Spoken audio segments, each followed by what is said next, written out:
Graças a Deus, é um prazer, uma honra, uma satisfação estar mais uma vez aqui, entrando no canal Jailson HM TV, para a gente continuar com a nossa palestra de sempre aqui no canal. Muito bem, meus queridos, é uma satisfação estar entrando nessa hora, para nós falar um pouco das escrituras e da mensagem profética. Mas antes de nós começarmos o nosso assunto desse vídeo agora, eu quero falar algo aqui muito importante. Você vai ter a oportunidade agora de fazer as suas perguntas. Claro, pergunta bíblica, hein? Bíblica. Você pode fazer a sua pergunta, ou você faz diretamente pelo canal do YouTube, ou então você faz no privado, que você tiver meu WhatsApp, você pode fazer no privado, e eu vou pegar as suas perguntas e vou fazer um vídeo aqui e colocar no canal, tá bom, meus queridos? Então você faz suas perguntas, envie, ou aí nos comentários do YouTube, ou então você faz diretamente no meu privado, no meu WhatsApp, tá bom, meus queridos? Que Deus lhe ajude.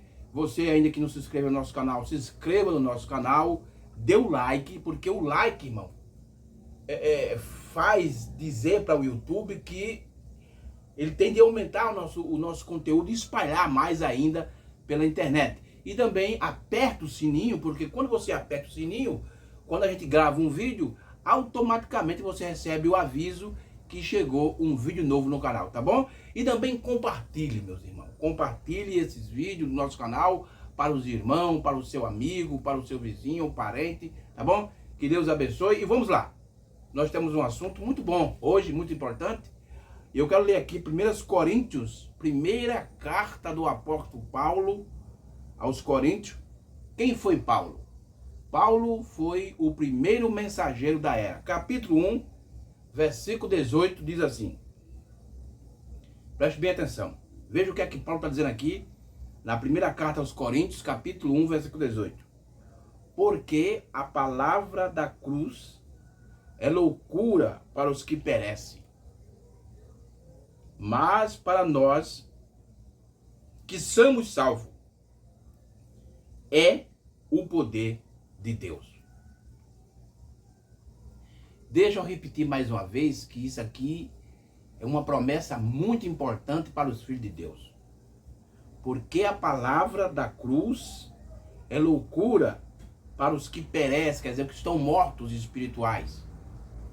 Mas para nós que somos salvos, é o poder de Deus. Então que Deus abençoe sua palavra. E baseado nesse texto, irmão, eu quero falar hoje um assunto que muitas pessoas comentam. Então eu vou falar hoje sobre o sangue de Jesus tem poder. Esse é o nosso tema da nossa pequena palestra hoje aqui no canal Jailson HM TV. O sangue de Jesus tem poder. É uma expressão muito bonita. E muitas pessoas usam essa expressão. Oh, o sangue de Jesus tem poder. E claro, e é verdade. Está correto? Agora, deixa eu te perguntar. Será que você entende isso que você está falando? Será que você recebeu isso que você está falando? Porque muitas vezes as pessoas tomam a coisa como um ditado, como um costume, porque viu outra pessoa fazendo, viu outra pessoa falando, então aquelas pessoas se acostumam com isso e começam a falar. E se transforma numa moda. Mas isso não é moda. Isso é uma realidade. O sangue de Jesus tem poder. Agora, a gente precisa saber uma coisa. Será que você está entendendo isso que você está falando? Porque o que o sangue de Jesus Cristo faz por nós? Isso é o importante. Saber que o sangue de Jesus tem poder, e isso nós cremos. E a Bíblia ensina isso. A Bíblia mostra isso. Agora, o que é que o sangue de Cristo faz por você, por nós? Agora ele só pode fazer alguma coisa por você que você deixar ele fazer. Porque Jesus, diferente do diabo, ele é educado. A Bíblia diz em Apocalipse, capítulo 3, verso 20 em diante, a Bíblia diz assim: eis que estou à porta e bato. Você veja, que Jesus está na porta. A porta de quê? Essa escritura de Apocalipse 3:20, ela é uma escritura composta. Essa porta refere-se tanto à porta da era que você está vivendo e também se refere à porta do seu coração. Muitas vezes você sai da era que você está vivendo, porque a era que o povo está vivendo, que a igreja está vivendo, que a religião está vivendo, é a era de Laodiceia. E a era de Laodiceia é uma era corrompida. Apocalipse capítulo 3. Muitas pessoas estão lá dentro. E quando elas ouvem a voz de Cristo, ela sai, ela abre a porta da era e sai de Laodiceia. Mas tem uma coisa. Mas tem vezes que ela esquece de abrir a porta do coração. Ela abriu a porta da era. Aí Jesus saiu. Tirou ela da era de Laodiceia. Mas ela esqueceu de abrir a porta do seu coração para Jesus entrar. Mas Jesus é tão educado que ele continua batendo na porta. Aí a Bíblia diz, e aquele que abrir, ele entra dentro lá, e aquela pessoa começa a cear com ele, mas a pessoa tem de abrir. Ele está batendo na porta, mas você que tem de abrir. Agora o diabo é diferente. O diabo, ele é mal educado. Ele não é paciente, ele não é amoroso, não. Ele bota lá, ele dá logo um chute na porta. Ele não quer saber que você abriu, ele arromba a sua porta e acaba com a sua vida. Mas Jesus não, Jesus é amoroso, Jesus é educado. Ele está lá batendo na porta do seu coração ou na porta da era. Aí você pergunta, mas o que é era? Era é um período de tempo. Que você lê Apocalipse 2 até Apocalipse 3, você vai encontrar lá 7 igrejas. Éfeso, Esmirna,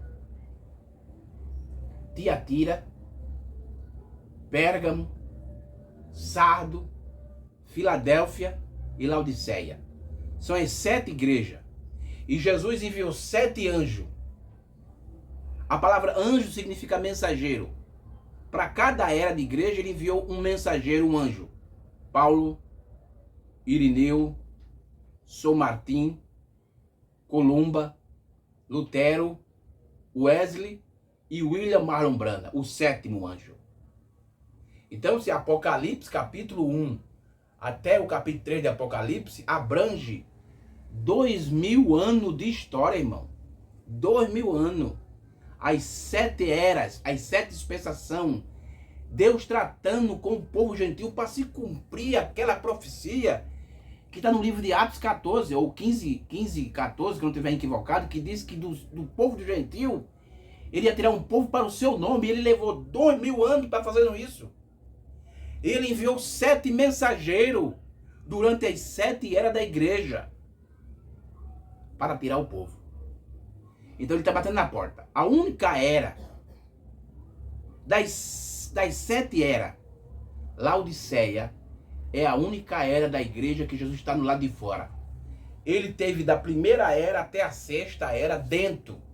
Mas quando chegou na 7ª, ela colocou ele para fora. Mas ele é tão educado e tão amoroso que ele está batendo na porta. Quem vai abrir é quem? É você. O diabo faz diferente. O diabo não bate na porta, o diabo chuta, arromba a porta e entra. Porque ele é mais educado, mas Jesus não é não. Mas vamos continuar aqui. No nosso assunto. O sangue de Jesus tem poder. Agora vamos ver aqui pela Bíblia, irmão. O que é que o sangue de Cristo faz quando você recebe ele?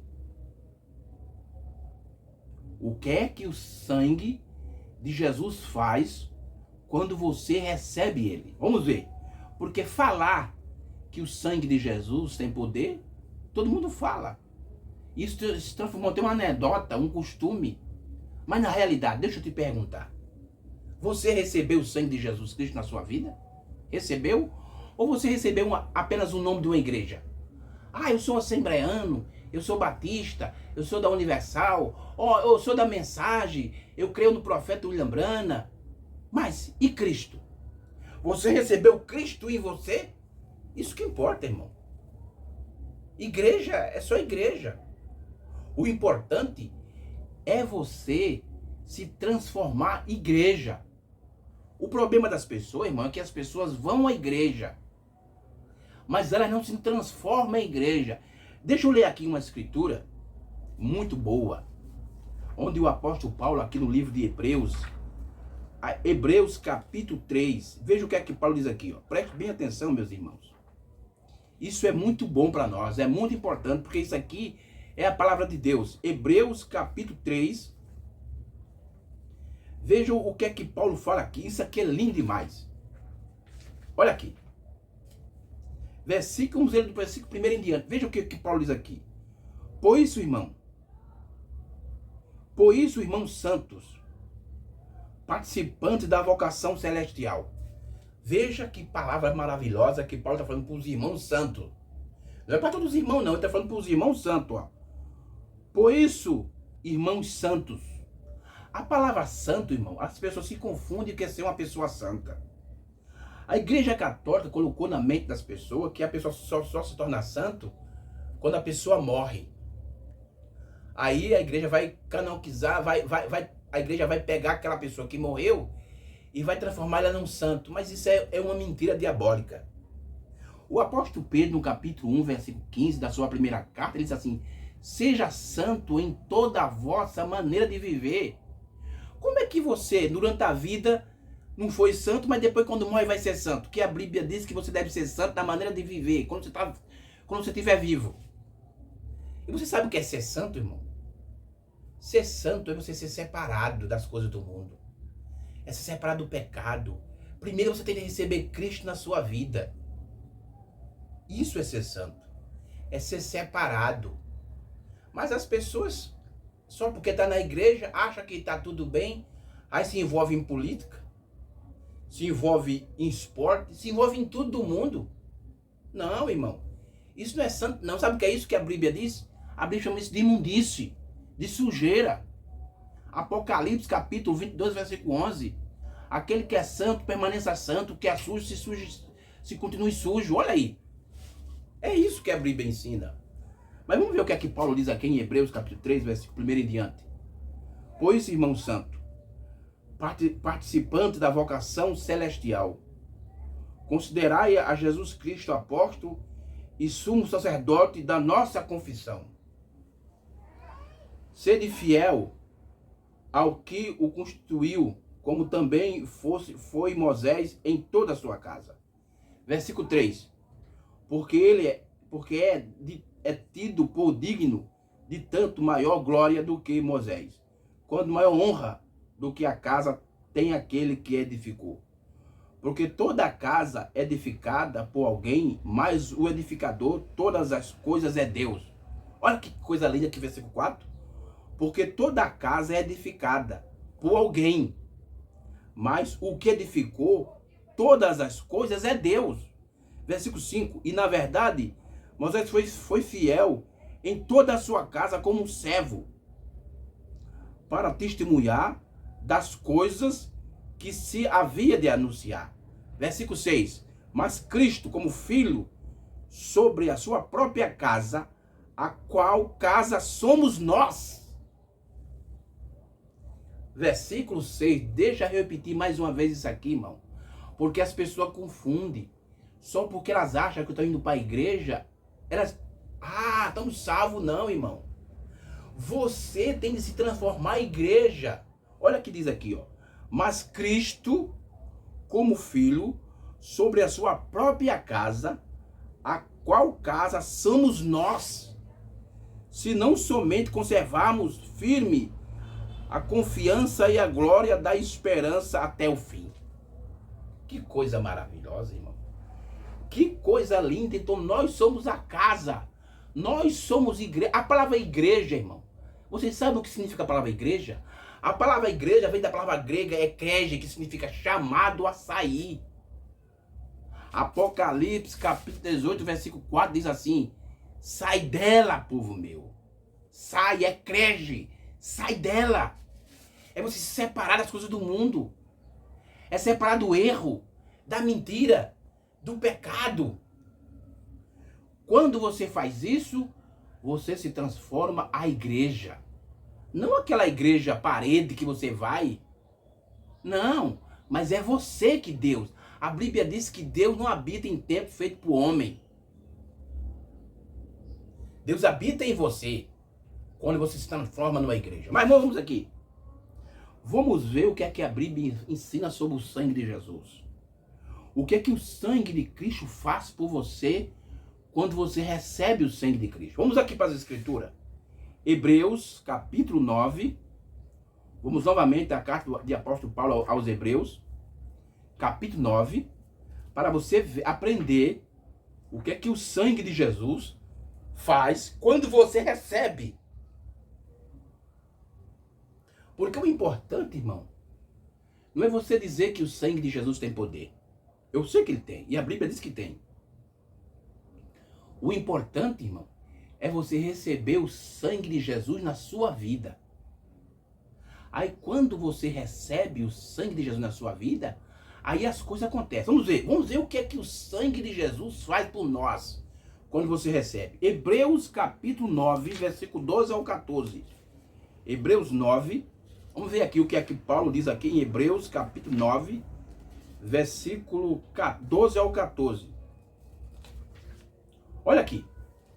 Hebreus capítulo 9, versículo 12 ao 14. Diz assim: nem por sangue de bodes e bezerro, mas por seu próprio sangue entrou uma vez no santuário, e havendo efetuado uma eterna redenção. No Antigo Testamento, mas que você for ler o livro de Levítico, o livro de Deuteronômio, você vai ver que o povo, quando queria se livrar de uma culpa, de um erro, eles pegavam um animal, um cordeiro limpo, sem nenhuma mancha, e levavam até o tabernáculo onde ficava o sacerdote. E esse sacerdote matava esse animal, você colocava a mão sobre esse animal, e o sangue daquele animal cobria o seu erro, o seu pecado. Mas apenas cobria, irmão, não perdoava não, apenas cobria. Quando você saía lá do tabernáculo, depois do sacrifício, você saía da mesma maneira que chegou. Mas quando você recebe o sangue de Cristo na sua vida, é diferente. Vamos ler novamente.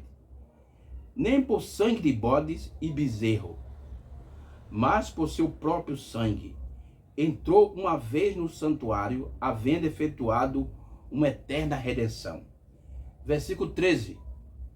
Porque se o sangue dos touros e de bodes e a cinza de uma novilha espargia sobre os imundos o sangue quando a purificação da carne, quanto mais o sangue de Cristo, que pelo Espírito Eterno se ofereceu a si mesmo, imaculado a Deus, purificará as vossas consciências das obras mortas, para servirdes ao Deus vivo. Aleluia. Que coisa linda, irmão. Veja o que o sangue de Cristo faz quando ele entra na sua vida. Ele faz o quê? Nos purifica a nossa consciência, o nosso entendimento das obras mortas. O que são as obras mortas, irmão? Tudo aquilo que você faz que é contrário à palavra de Deus. Ser religioso é uma obra morta. Tudo, irmão, tudo aquilo que você faz que não está de acordo com as escrituras sagradas, com a doutrina que Jesus estabeleceu, é obra morta. Mas o sangue de Cristo, quando entra na sua vida, quando você recebe o sangue de Cristo na sua vida, ele purifica de todas as obras mortas, e você agora passa a ser um servo de Deus. Deixa eu repetir mais uma vez aqui, irmão, o versículo 14 do capítulo 9 de Hebreus. Quando mais o sangue de Cristo, que pelo Espírito Eterno se ofereceu a si mesmo imaculado a Deus, purificará as vossas consciências das obras mortas, para servistes ao Deus vivo. Amém, irmãos? Que coisa linda! Então é isso. Veja o poder que há no sangue de Cristo. Aí você tiver uma vida desse padrão, você pode dizer, não, o sangue de Jesus tem poder. Eu era desse jeito, eu era viciado nisso, viciado naquilo. Eu era uma má esposa, eu não era um bom esposo, mas eu recebi Cristo, recebi a vida de Cristo em mim, o sangue de Cristo, e agora eu sou uma pessoa liberta. Agora você pode falar, o sangue de Jesus tem poder. Há poder no sangue de Cristo, irmãos. Vamos continuar o que a Bíblia diz aqui. Vamos continuar no versículo 22 do capítulo 9 de Hebreus. Veja o que aqui a Bíblia diz. Quase todas as coisas segundo a lei. Versículo 22 do capítulo 9 de Hebreus. Quase todas as coisas segundo a lei se purifica com o sangue. E sem derramamento de sangue não há remissão. Então você veja, meu irmão. Deus criou o homem à sua imagem, conforme a sua semelhança. Você veja que o homem foi criado à imagem de Deus. Deus colocou o homem na terra. Mas que foi o que o homem fez? Desobedeceu a Deus. E a primeira coisa, irmão, quando Adão e Eva desobedeceram a Deus, sabe o que eles fizeram? Eles fizeram para si uma religião. O problema das pessoas é isso. As pessoas, quando se acham apuros, o que elas fazem? Elas procuram alguma igreja. Não. Eu não estou dizendo aqui que eu sou contra você, a igreja, não, irmão, mas eu estou dizendo aqui que você deve procurar Cristo. Jesus disse, buscar primeiramente o reino de Deus e a sua justiça.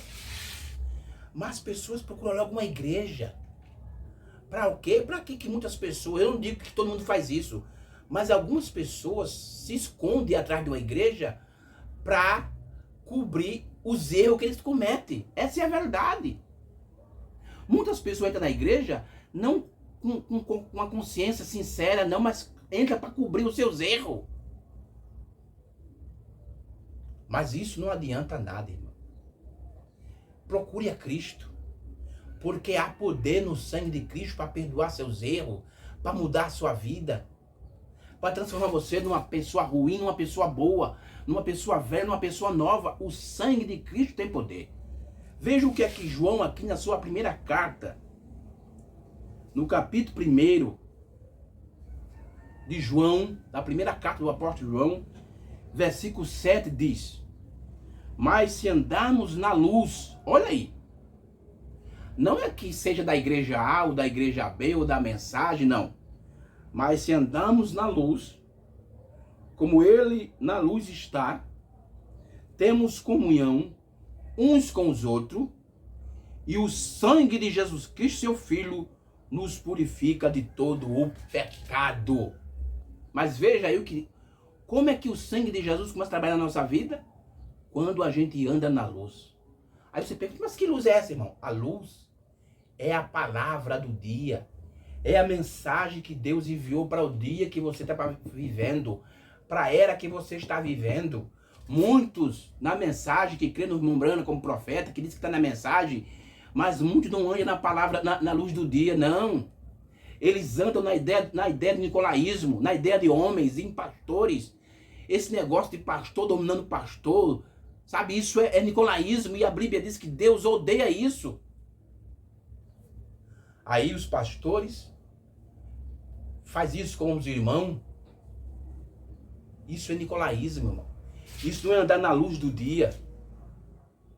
Mas andar na luz do dia, como ele é luz, e ter comunhão uns com os outros, o sangue de Jesus. Ter comunhão, irmão. O que é ter comunhão com os outros? É ter companheirismo. É se comunicar com aquele irmão. Hora que aquele irmão está em problema, procure saber o que está acontecendo com aquele irmão. Mas sabe o que muitos estão fazendo? Eles estão acabando com aqueles irmãos. Eles encontram aqueles irmãos no buraco e abre mais um buraco, afunda mais o buraco para o irmão entrar mais ainda. Isso é ter comunhão com os irmãos? Isso é ter companheirismo com os irmãos? Isso é conversa. Isso é piada. Mas veja o que a Bíblia diz. Mas se andarmos na luz, como ele na luz está, e temos comunhão uns com os outros, e o sangue de Jesus Cristo, seu Filho, nos purifica de todo o pecado. Aí eu faço uma pergunta, o que é pecado? Pecado é incredulidade. Então muitos na igreja, com a Bíblia na mão, com a mensagem do profeta na mão, mas são incrédulos. Eu não estou nem preocupado o que vão dizer de mim, mas é verdade. Estão com a Bíblia na mão, são pastores, são isso, mas são incrédulos, porque não tem comunhão com os irmãos. Muito bem, meus queridos, que Deus nos ajude. Agora vamos ver aqui o que é que o nosso profeta, o sétimo anjo, fala sobre isso. Eu mostrei aqui na Bíblia o que o sangue de Jesus faz por você. Ele nos purifica das más obras, das obras mortas. Ele perdoa os nossos pecados quando a gente anda na luz, quer dizer, anda na mensagem do dia. Temos comunhão um com os outros. Então o sangue de Cristo nos purifica e perdoa nosso pecado. Então aí você pode, quando você está nesse processo, irmão, quando você está se enquadrando nesse requisito que a Bíblia estabeleceu, então você pode falar de coração. O sangue de Cristo tem poder.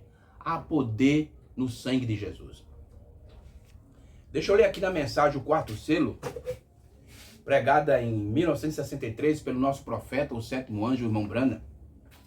Aqui no parágrafo 29 do quarto selo. Vamos ler do parágrafo 29 até o 35. Tá bom, meus queridos? Veja o que é que o profeta fala sobre isso aí. Ele diz assim, ó. Então, quando o pecado entrou, nós descobrimos que o homem cruzou o abismo. Tá vendo aí? Cruzou o abismo. E o sangue de touros e bodes cobria, mas não remiu. Até que o real alvejante veio e pôde tirar a mancha do pecado. E extinguiu completamente e a enviou de volta sobre seu pervertedor original, que foi Satanás. Porque, irmão, o pai da mentira, o pai do pecado é Satanás. Ele que introduziu o pecado, foi ele que introduziu. Então o sangue de Cristo veio para fazer isso. Quando você recebe o sangue de Cristo na sua vida, aí você pergunta, mas o que é o sangue de Cristo, irmão Jesus? É a vida de Cristo. Quando você recebe a vida de Cristo na sua vida, o pecado que tem em você é devolvido novamente para o dono original. E quem é o dono original? É Satanás. E o irmão Branham continua aqui no parágrafo 30. Quando isso volta para Satanás, ele espera seu tempo de aniquilação eterna. Agora, isso mostra no que nós cremos. Nós cremos que ele será absolutamente acabado e completamente aniquilado. A gente sabe disso, irmão. O Apocalipse nos ensina isso. Que o diabo sabe que vai ser destruído. Ele sabe que vai ser aniquilado. Ele sabe que vai chegar um tempo na existência da eternidade no mundo que ele não vai existir. Mas enquanto ele estiver existindo, ele está enganando o povo com religião, com doutrinas falsas, muita coisa. E o profeta continua. Eu creio que o pecado será desintegrado. Eu creio que o pecado será desintegrado. E quando ele é confessado sobre a base do sangue de Jesus Cristo, é como derramar uma gota de tinta preta numa poção de cloro. Aquilo simplesmente distinguirá a sua química e envia de volta ao lugar de onde veio. Vê? Essa é a maneira que o sangue de Cristo faz. Louvado seja Deus, irmão. Então, quando você recebe a vida de Cristo pega aquele pecado que você carrega e aquilo é aniquilado e devolvido de volta para o seu dono original, que é Satanás. E ele um dia vai ser destruído. E um dia todos os filhos de Deus vão viver em paz aqui na terra. Tá bom, meus queridos? Irmãos amados, vamos continuar aqui, mais um pouquinho aqui com o profeta. Então, parágrafo 32. Então isso coloca o homem do outro lado do abismo novamente, como um filho de Deus. Quer dizer, você recebe a recompensa quando você recebe o sangue de Cristo. E aquilo muda a sua vida. Os pecados que você tinha é devolvido de volta para o dono original. E o dono original é Satanás. Então, o que acontece? Você recebe a promessa de vida eterna. E o profeta continua. Então, ele se torna, ora, até mesmo ele, o poder criativo de Deus está nele. E pelo menos sempre tem que tem que Deus ordena que isso seja feito, isso será feito, e nós voltamos àquilo quando? Aí ele diz aqui no 33, Moisés sob o sangue de touros, e quando ele encontrou aquela luz, a coluna de fogo, naquela sarça ardente, ele desceu lá embaixo sobre uma comissão que Deus tinha dado. Ele era um profeta, e quando a palavra do Senhor veio a ele, ele falou e até mesmo criou coisas pela palavra. Vê? Parágrafo 34. Agora, se fará isso sobre aquilo, o sangue de touro, aqui tal, o sangue de Jesus. Olha, que aconteceu aquilo com Moisés em sangue de animal? Que tal sobre o sangue de Jesus? Não coberto, mas redimiu. O sangue de Cristo não cobria os pecados do povo, como o sangue dos animais fazia no Antigo Testamento. Mas o sangue de Cristo faz o quê? Não coberto, mas redime. Tá vendo? Redimido, é redimido. Quer dizer, você volta a ser um filho de Deus. Não apenas uma criatura, mas o filho de Deus. Porque você foi redimido. A palavra redimir significa voltar ao original, voltar ao que você era antes. Completamente. Você se põe de pé na presença de Deus, como filho redimido. Agora veja, a igreja está muito longe de seu padrão de vida. Eu creio que muitas vezes conjecturamos, ao invés de na realidade chegamos e encaramos a situação. Esse é o problema da igreja hoje, que o povo não quer seguir o padrão da Bíblia da maneira correta, não quer aceitar a mensagem da hora, eles querem seguir o padrão do homem, o padrão do pastor fulano.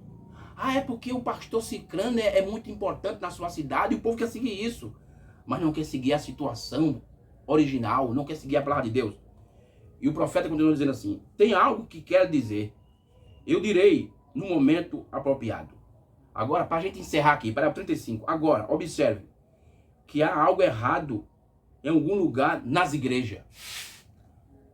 Que coisa errada é essa, irmão Brana, que está nas igrejas? Que algo errado é esse que está nas igrejas? Ele diz assim, eu creio que é o sistema denominacional que está torcendo a mente das pessoas.